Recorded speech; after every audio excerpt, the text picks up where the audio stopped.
شہر رمضان الذی انزل فیہ القرآن، جس میں نازل کیا گیا قرآن۔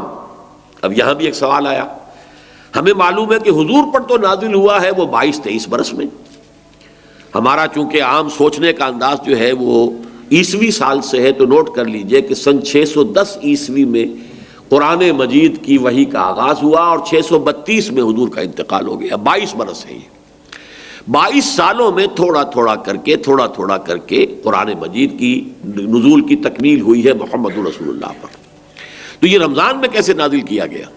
اور دوسری طرف ہم دیکھتے ہیں کہ لیلۃ القدر یا لیلۃ المبارکہ جو قرآن مجید میں 2 جگہ آیا ہے، انا انزلناہ فی لیلۃ القدر وما ادراک ما لیلۃ القدر لیلۃ القدر خیر من الف شہر، وہ ایک رات میں اترنے کا ذکر ہے، اور اس میں تطبیق موجود ہے کہ وہ لیلۃ القدر رمضان مبارک ہی کی ایک رات ہے۔ اس اعتبار سے یہ جو رمضان میں یا رمضان کی ایک مبارک شب میں قرآن کا نازل کیا جانا، اس کا مفہوم کیا ہے؟ 2 آراء اس میں ہیں۔ ایک تو یہ کہ آغاز نزول جو ہوا محمد رسول اللہ صلی اللہ علیہ وسلم پر وہ لیلۃ القدر میں ہوا اور وہ ماہ رمضان مبارک میں ہے، گویا کہ اس کو تعبیر کیا گیا کہ ہم نے اس کو نازل کیا لیلۃ القدر میں، یا رمضان کا مہینہ وہ ہے جس میں قرآن نازل کیا گیا۔ ایک دوسرا مفہوم کہ جو صحیح تر ہے اور زیادہ اس پر اجماع ہے وہ یہ ہے کہ انزال کا مصدر جب آتا ہے، انزل ینزل انزالا، یہ باب افعال کا خاصہ ہے، کوئی کام دفعتاً کر دینا، اور جب باب تفعیل میں وہی مصدر آئے گا نزل ینزل تنزیلا، اس کے معنی ہوں گے رفتہ رفتہ تدریجاً ایک کام کو کرنا۔ تدریج کا لفظ بھی اسی تفعیل کے باب سے، جس کی ایک بڑی اہم مثال ہے اعلام اور تعلیم۔ اعلام، کسی کو کوئی چیز بتا دینا، اب اس کے سمجھ میں آئی یا نہیں آئی ہے وہ جانے، ہمارا کام تھا بتا دینا۔ ایک ہے تعلیم، بڑے اہتمام کے ساتھ محنت کر کے کوئی چیز سمجھانی ہے، پھر یہ بھی دیکھنا ہے یہ بات سمجھ میں آ گئی تو اگلی بات سمجھاؤں، اس کے اندر درجہ بدرجہ جو ہے اس کو علم دیا جا رہا، یہ تعلیم ہے۔ تو قرآن مجید میں نزول کے لیے یہ دونوں صیغے آئے، رمضان مبارک اور لیلۃ القدر یا لیلہ مبارکہ، اس میں آتا ہے باب افعال، شہر رمضان الذی انزل فیہ القرآن انا انزلناہ فی لیلۃ القدر انا انزلناہ فی لیلۃ مبارکۃ۔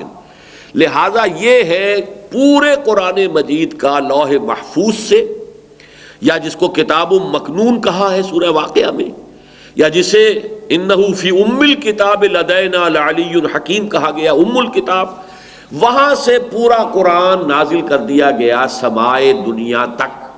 یہ لیلۃ القدر میں ہو گیا، یہ وہی سمائے دنیا ہے جس کے بارے میں وہ حدیث بھی آتی ہے کہ اللہ تعالیٰ ہر رات کو اس کے آخری جو ساعتیں ہیں اس میں نزول فرماتا ہے سمائے دنیا تک، اور پھر ایک پکارنے والا پکارتا ہے حل من سائل فاعطیہ، وہ ہے کوئی مانگنے والا کہ میں اسے دوں، عطا کروں، حل من مستغفر فاغفر لہ، ہے کوئی استغفار کرنے والا، معافی چاہنے والا، مغفرت چاہنے والا کہ میں اسے بخش دوں۔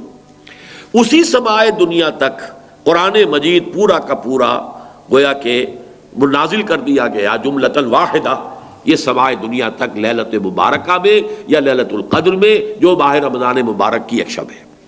البتہ وہاں سے حضرت جبرائیل علیہ الصلوۃ والسلام تھوڑا تھوڑا کر کے اس کو نازل فرماتے رہے حضور پر، اور یہ ترتیب نزولی ہے حضور کی دعوت و تحریک کے تقاضوں کے مطابق، جبکہ جو اصل ہے لوح محفوظ میں اور کتاب مکنون میں اور ام الکتاب میں، وہ ترتیب وہ ہے جس کے ساتھ کہ پھر حضور نے اس کو مرتب کر دیا اللہ تعالیٰ کے حکم سے، ان علینا جمعہ وقرآنہ فاذا قرأناہ فاتبع قرآنہ۔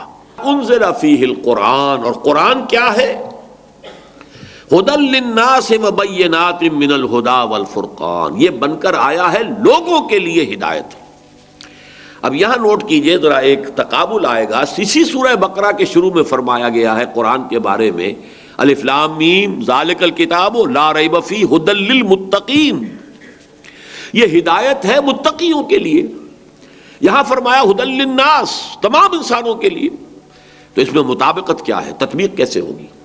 وہ یہ ہے کہ قرآن مجید اپنی جگہ پر فی نفسہ ہی علی مقام ہی تمام انسانوں کے لیے ابد الآباد تک کے لیے یہ ہدایت ہے، رہنمائی ہے، عوام کے لیے بھی، خواص کے لیے بھی، عام لوگ ان پڑھ جاہل ان کے لیے بھی، اور بڑے سے بڑے حکیم اور فلسفی اور دانا اور سائنسدان کے لیے بھی۔ اپنے دور میں جب کہ قرآن نازل ہوا اس وقت کے عوام و خواص کے لیے بھی، اس وقت بھی دنیا میں بڑے بڑے فلسفی تھے. ایران میں، ایرانی قوم کی تو گھٹی میں فلسفہ اور منطق پڑی ہوئی تھی، لیکن ان کے لیے بھی ہدایت نامہ قرآن ہی تھا. عام بدوؤں کے لیے بھی ہدایت نامہ قرآن تھا. پھر یہ کہ آج اس صدی کے اندر علامہ اقبال جیسے شخصیت، انہیں بھی تو آخر کار جو تسکین حاصل ہوئی ہے، ان کے علم کی جو پیاس بجھی ہے وہ تو قرآن سے بجھی. انہوں نے اپنے فلسفے کے لیے بھی سورس جو ہے فلسفہ خودی کے لیے سورہ حشر کی ایک آیت کو معین کیا ہے. تو اس حوالے سے یہ ہے تو اپنی جگہ ہدی للناس، البتہ اس سے استفادے کی شرط لازم تقوی ہے. ظاہر بات ہے کہ بھینس کے آگے بین بجائیں تو بھینس کو تو کوئی فائدہ نہیں. ابو جہل کو قرآن سے کوئی فائدہ نہیں ہو سکا، ابو لہب کو کوئی فائدہ نہیں ہو سکا.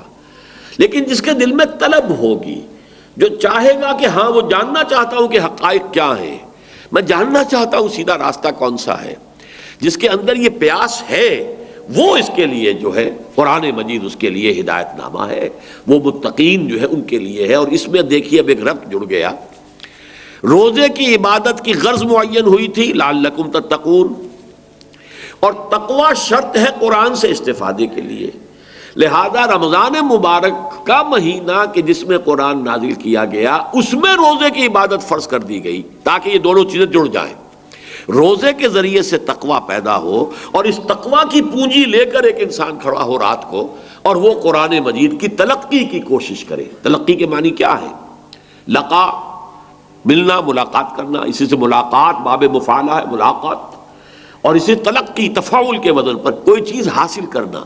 آپ قرآن کو حاصل کرنا چاہتے ہیں، لیکن اس کے حصول کے لیے تقوی شرط ہے. دن میں روزہ رکھیے، جو بھی کوئی رمق آپ کو تقوی کی میسر آئی، جو بھی کوئی آپ کو تھوڑا بہت جو ہے تقوی حاصل ہوا، اب اسے لے کر رات کو کھڑے ہو جائیے تاکہ وہ قرآن کی تلقی کر سکے، قرآن آپ پر نازل ہو سکے. بقول اقبال کہ تیرے ضمیر پہ جب تک نہ ہو نزول کتاب، گرہ گرہ کشا ہے نہ راضی نہ صاحب کشاف.